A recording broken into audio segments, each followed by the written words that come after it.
आप सभी प्यारे प्यारे छात्रों का मैं संजीव कुमार अपनी पाठशाला में स्वागत करता हूं। जैसा कि आप सभी जानते हैं कि 9वीं वार्षिक परीक्षा 2023 का आज तीसरा दिन है और आज तीसरे दिन हिंदी विषय की परीक्षा हुई है प्रथम पाली में। तो आज हम इसके आंसर की को लेकर आए हैं और इसके पीछे जो भी परीक्षाएं हुई हैं, चाहे वो सोशल साइंस के हो, मैथ का हो, आपको विज्ञान का विषय हो, इंग्लिश का हो, सभी का आंसर की चैनल पे डाला जा चुका है। आप चैनल के प्लेलिस्ट में जाकर उन सभी वीडियो को देख सकते हैं। तो आज हम इस वीडियो में चर्चा करने वाला है हिंदी विषय के आंसर की। तो चलिए हमारे साथ अंत तक बने रहिए और पूरे प्रश्नों को देखिए, उनके उत्तर को देखिए और मिलान करिए कि जो आपका कितना सही है और कितना गलत हो गया है। तो चलिए शुरू करते हैं। वीडियो शुरू करने से पहले यदि आप चैनल पर नए हैं तो चैनल को सब्सक्राइब कर दें। यदि आपने अभी तक चैनल को सब्सक्राइब नहीं किया है तो चैनल को सब्सक्राइब कर दें, बेल आइकन को दबा दें, वीडियो को लाइक और शेयर कर दें। तो चलिए शुरू करते हैं। पहला प्रश्न है, मुंशी जी के बड़े भाई क्या कौन थे, क्या थे, ठीक ना। तो इसका आंसर हो जाएगा आपको वो दरोगा थे, ठीक ना। दूसरा प्रश्न है, मगध की प्राचीन राजधानी कहाँ थी, तो वो थी पटना। तो करेक्ट आंसर ए हो जाएगा। तीसरा प्रश्न कहता है कि आचार्य शीलभद्र किस विषय के विद्वान माने जाते हैं, तो वो माने जाते हैं तर्कशास्त्र के। तो करेक्ट आंसर बी हो जाएगा। अगला प्रश्न है, ग्राम गीत है, तो ग्राम गीत क्या है, हृदय की वाणी है। तो करेक्ट आंसर ए हो जाएगा। अगला प्रश्न है, कौन शंकरकंद उबाल कर बैठी मन की मन कुढ़ रही थी ना, मन ही मन कुढ़ रही थी, तो कौन थी, तो वो बिरजू की माँ थी। तो करेक्ट आंसर आपको बी हो जाएगा। अगला प्रश्न है, किसने कहा देख दीदिया मलेटरी टोपी, ठीक ना। तो इसका आंसर हो जाएगा क्या, बिरजू ने कहा था ये। तो करेक्ट आंसर डी हो जाएगा। सातवां प्रश्न है, बांस की झाड़ी के उस पार किसका घर है, तो ये घर है मखनी फुआ का। तो करेक्ट आंसर आपको बी हो जाएगा। अगला प्रश्न है, भारत में पहली बार सिनेमा कब दिखाया गया था, तो ये दिखाया गया था 6 जुलाई 1896 ईस्वी को। तो करेक्ट आंसर बी होगा।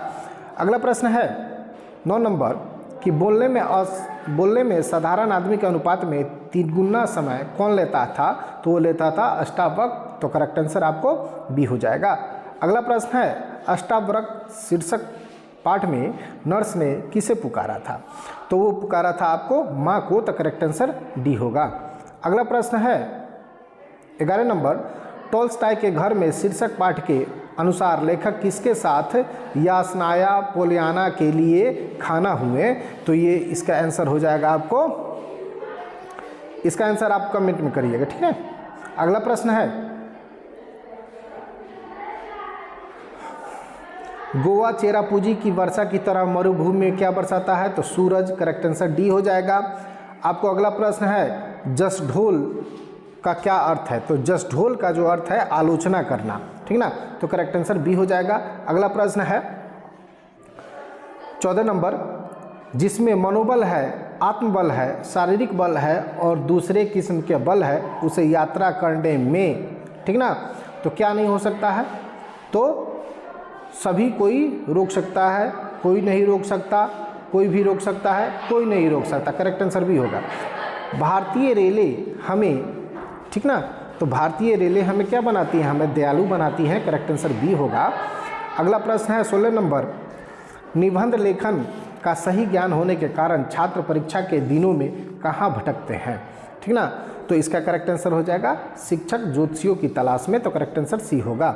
अगला प्रश्न है, सूखे नदी का पुल शीर्षक पाठ में स्टेशन के बाहर क्या लगी हुई थी, तो लगी हुई थी जीप। करेक्ट आंसर बी होगा। अगला प्रश्न है, शिक्षा में हेर फेर शीर्षक निबंध के रचयिता कौन है, तो ये आपको शिक्षा में हेर फेर के जो रचयिता हैं वो हैं रविन्द्रनाथ टैगोर। तो करेक्ट आंसर ए होगा। अगला प्रश्न है 19 नंबर, रविन्द्रनाथ टैगोर आवश्यक शिक्षा के साथ किसके पाठ को मिलाने की बात करते हैं, तो वो करते हैं आपको स्वाधीनता के पाठ को। तो करेक्ट आंसर सी होगा। अगला प्रश्न है, अंग्रेजी भाषा क्या है, तो अंग्रेजी भाषा जो है ना वो विदेशी भाषा है। तो करेक्ट आंसर बी होगा। अगला प्रश्न है, टोल्स्टॉय के पुस्तकालय में कितनी पुस्तकें थी, तो वो थी 23,000। तो करेक्ट आंसर ए होगा। 22वां प्रश्न है, लीलावती कितने वर्षों के बाद नहर लौटी थी, तो वो लौटी थी आपको 13-14 वर्षों के बाद। तो करेक्ट आंसर आपको सी होगा।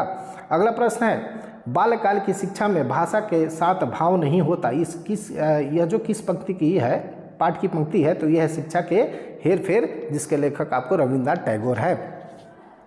अगला प्रश्न है, अब कैसे छूटे राम राम नाम रह लागी, ये रचयिता पद के रचयिता कौन है? तो ये है आपको रैदास, तो करेक्ट आंसर बी होगा। अगला प्रश्न है, गुरु गोविंद सिंह सिखों के 10वें और अंतिम गुरु थे, ठीक ना, तो करेक्ट आंसर इसका सी हो जाएगा। अगला प्रश्न है, खालसा पंथ की स्थापना किसने की थी? तो गुरु गोविंद सिंह ने की थी, करेक्ट आंसर बी होगा। रहीम का क्या अर्थ है? जो दया करे उसको रहीम कहते हैं, तो करेक्ट आंसर बी होगा। अगला प्रश्न है 28 नंबर, अयोध्या सिंह उपाध्याय हरिओंद की रचना निम्न में से कौन है? ठीक ना, ये पूछ रहा है कौन है, तो प्रिय प्रवास जो है ना वो इनकी रचना है, ठीक ना, करेक्ट आंसर बी होगा। पलके पावड़े के रचयिता, तो पलके पावड़े के रचयिता जो है अयोध्या सिंह उपाध्याय हरिऔध हैं, तो करेक्ट आंसर डी होगा। अगला प्रश्न है 30 नंबर, स्पंदन में चिर निष्पंद वसा कंदन में आहत, तो करेक्ट आंसर इसका ए होगा, विश्व हंसा, ठीक ना। आगे बढ़ेंगे, निम्न में से हरिवंश राय बच्चन की कविता कौन है? तो इनकी जो कविता है आ रही रवि की सवारी है, तो करेक्ट आंसर आपको डी होगा। अगला प्रश्न है, कवि केदारनाथ अग्रवाल के अनुसार किसकी खेती से पूरा हिंदुस्तान मिलेगा? तो वो गीतों की खेती से मिलेगा, तो करेक्ट आंसर आपको बी होगा। अगला प्रश्न है, पथ का अर्थ क्या होता है? तो पथ का अर्थ रास्ता होता है, तो करेक्ट आंसर बी होगा। अगला प्रश्न है, केदारनाथ अग्रवाल का जन्म कब और कहाँ हुआ था? ठीक ना, कब हुआ था? तो ये हुआ था, इनका जो जन्म हुआ था 1911 में हुआ था, तो करेक्ट आंसर आपको बी होगा। अगला प्रश्न है, 9 किरण का रथ सजा है कली कुसुम से, ठीक ना, तो कलिम कुसुम से पथ सजा है, तो करेक्ट आंसर आपको बी हो जाएगा। अगला प्रश्न है, कुछ सवाल शीर्षक के रचयिता कौन है? ठीक ना, तो कुछ सवाल जो रचयिता है वो पाब्लो नेरूदा हैं, तो करेक्ट आंसर आपको सी होगा। अगला प्रश्न है, चलिए 37 नंबर प्रश्न कहता है कि समुद्र शीर्षक कविता किसकी तीखी आलोचना करता है? तो ये आलोचना करता है आपको उपभोक्तावादी संस्कृति की, तो करेक्ट आंसर आपको डी बी हो जाएगा। अगला प्रश्न है, लानत का अर्थ क्या होता है? तो लानत मतलब होता है भर्त्सना, तो करेक्ट आंसर आपको सी होगा। अगला प्रश्न है, कहने को कहा जाता है कि न्याय में देरी न्याय की क्या है? अवहेलना है, तो करेक्ट आंसर बी होगा। अगला प्रश्न है, निम्न में से कौन राजेश जोशी की रचना नहीं है? तो देखिए इसमें से सभी जो है ना, चांद की बर्तनी, नेहफ्त में हंसी, चाहे जिस शक्ल की, ये सभी जो है ना राजेश जोशी की रचना है, लेकिन मिट्टी का चेहरा उनकी रचना नहीं है, तो करेक्ट आंसर आपको बी होगा।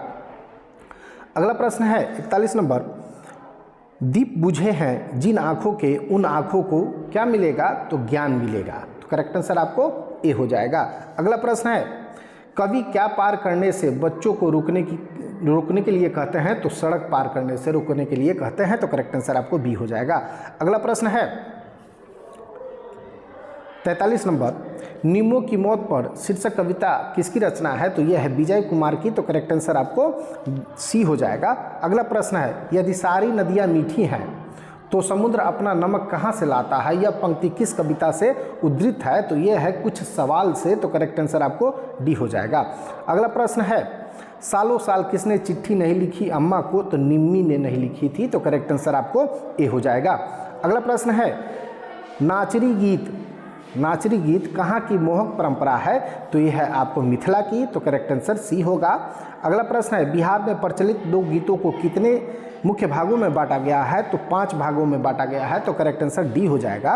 अगला प्रश्न है, संगीत विशेषज्ञ किनको संगीत मार्तंड कहा करते थे? तो ये करते थे आपको समुद्रगुप्त को, तो करेक्ट आंसर आपको डी हो जाएगा। अगला प्रश्न है 49 नंबर, ध्रुपद का ध्रुव किसे कहा जाता है? तो ये कहा जाता है पंडित रामचतुर मल्लिक को, करेक्ट आंसर आपको सी होगा। अगला प्रश्न है, झिझिया कैसा नृत्य है? तो झिझिया एक नारी नृत्य है, तो करेक्ट आंसर सी होगा। आगे चलते हैं, अगला प्रश्न है 51 नंबर प्रश्न कहता है कि मोथा सिंह किस नृत्य का भरपूर विकास किए थे? तो ये किए थे आपको मूर्ति नृत्य, या कहें तो मुखड़ा नृत्य, या कहें तो गुड़िया नृत्य, तो करेक्ट आंसर आपको ए हो जाएगा। अगला प्रश्न है, पटना कलम के अंतिम महत्वपूर्ण चित्रकार कौन थे? तो यहाँ देखिए ऑप्शन में तो नहीं है, लेकिन ईश्वरी प्रसाद वर्मा जो थे ना, वो पटना कलम के वो अंतिम चित्रकार थे, तो ऑप्शन में नहीं है, आप लोग याद रखेंगे, ईश्वरी प्रसाद वर्मा। 53 नंबर प्रश्न कहता है आपातकाल और जयप्रकाश नारायण शिक्षक का चित्र श्रृंखला किसने बनाई थी, ठीक ना। तो इसका आंसर आप कमेंट सेक्शन में देंगे। अगला प्रश्न है गंगा मैया तोहे पियरी चढ़ैबू नामक भोजपुरी फिल्म के निर्माता कौन थे, तो ये थे विश्वनाथ शाहवादी, तो करेक्ट आंसर बी हो जाएगा। आगे बढ़ते हैं, अगला प्रश्न है 55 नंबर लोक नाट्य कला में सर्वाधिक योगदान किसका है, तो ये है भिखारी ठाकुर का, तो करेक्ट आंसर आपको ए हो जाएगा। आगे बढ़ते हैं, अगला प्रश्न कहता है बिहार बंधु नामक पत्रिका के संपादक कौन है, तो ये हैं आपको केशव राम भट्ट, तो करेक्ट आंसर बी हो जाएगा। अभी तक आपने चैनल को सब्सक्राइब नहीं किया है तो चैनल को सब्सक्राइब कर दे, वीडियो को लाइक कर दे और अपने दोस्तों तक शेयर कर दे। चलिए आगे बढ़ते हैं, पटना शैली चित्र शैली के प्रमुख चित्रकार कौन है, तो देखिए ऑप्शन यहाँ टकरा रहा है। जयराम दास भी पटना चित्र शैली के प्रमुख चित्रकारों में से आते हैं और आपको शिवदयाल मिश्र भी प्रमुख चित्रकारों में से आते हैं, तो ये दोनों दो आंसर आपका सही है, तो आप देख लीजिए इसको, ठीक ना। अगला प्रश्न है बिस्मिल्लाह खां का जन्म कब हुआ था, तो बिस्मिल्लाह खां का जन्म 1916 ईस्वी में हुआ था, तो करेक्ट आंसर इसका क्या हो जाएगा बाबू, सी हो जाएगा। अगला प्रश्न है सामा चकेवा कहाँ का मुख्य नृत्य है, तो सामा चकेवा बिहार का है और बिहार में कहाँ का है, तो मिथिला का है, तो करेक्ट आंसर आपको ए हो जाएगा। अगला प्रश्न है नृत्य के क्षेत्र में शोभना नारायण को किसने निखारा था, इसका उत्तर आप कमेंट सेक्शन में दीजिए, ठीक है। आगे बढ़ते हैं, अगला प्रश्न है आज़ादी शब्द का विलोम क्या है, तो आज़ादी का विलोम गुलामी हो जाएगा, करेक्ट आंसर सी हो जाएगा। सदैव, सदैव का आपको संधि विच्छेद करना है, तो सदैव का संधि विच्छेद क्या हो जाएगा, सदाजोर एव, तो करेक्ट आंसर ए होगा।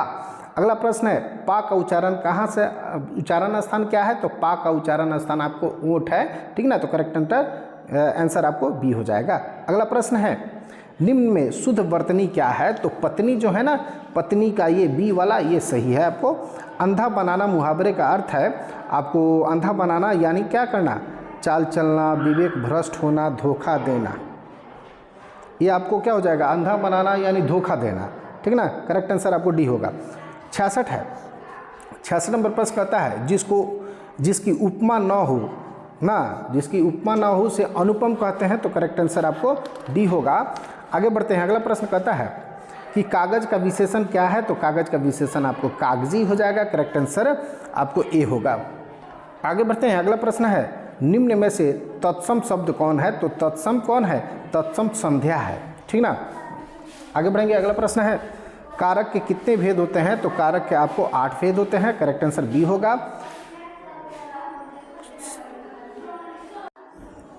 चलिए आगे देखते हैं, अगला प्रश्न है कलम संज्ञा है, तो कलम कौन सी संज्ञा है, तो कलम जातिवाचक संज्ञा है, कॉमन नाउन है, ठीक ना, तो करेक्ट आंसर आपको सी होगा।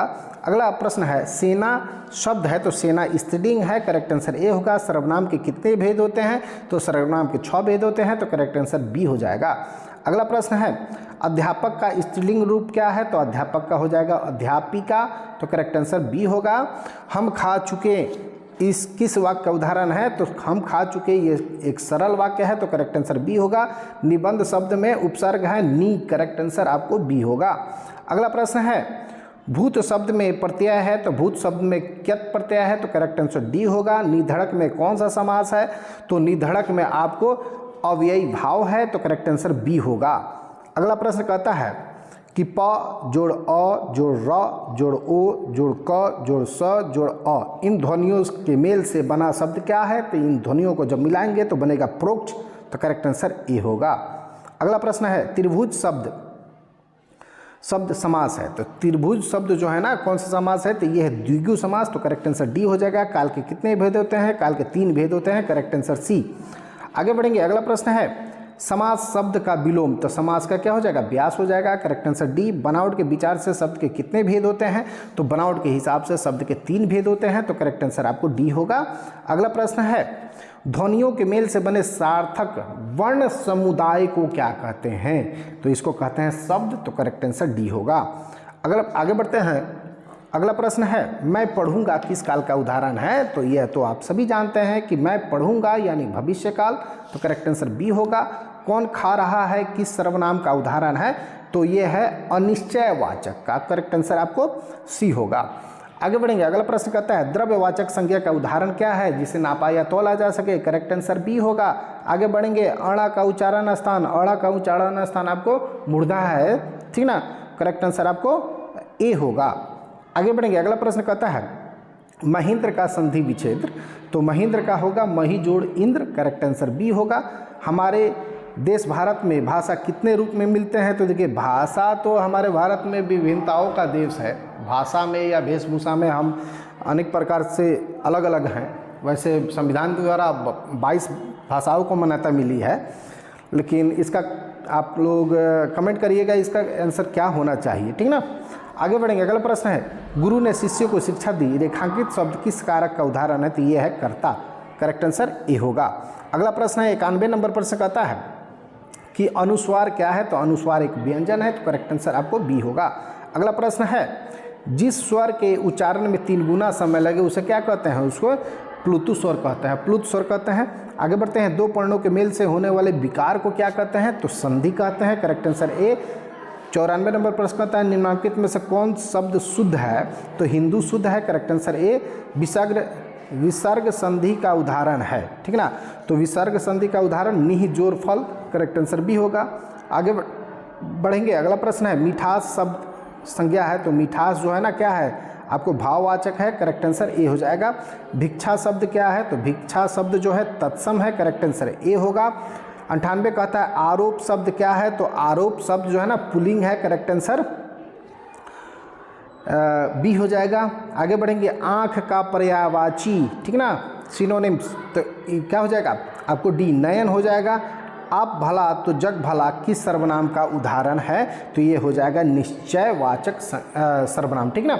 तो इस प्रकार 100 प्रश्न आपके पूरे हो गए और आप जल्दी से मिलान कर लीजिए और कमेंट करिए। और आप वीडियो देख तो रहे हैं लेकिन चैनल को सब्सक्राइब नहीं कर रहे हैं और लाइक भी नहीं कर रहे हैं, तो कृपया आप लोगों से निवेदन है कि जो आपको लाइक करने और सब्सक्राइब करने में कुछ जाता नहीं है, लेकिन आपका एक लाइक और एक सब्सक्रिप्शन हमको ऊर्जा प्रदान करता है अगला वीडियो बनाने के लिए। इसलिए चैनल को आप सब्सक्राइब कर दें और वीडियो को लाइक और शेयर कर दें। चलिए फिर मिलेंगे अगले वीडियो के साथ। जय हिंद, जय भारत, जय बिहार।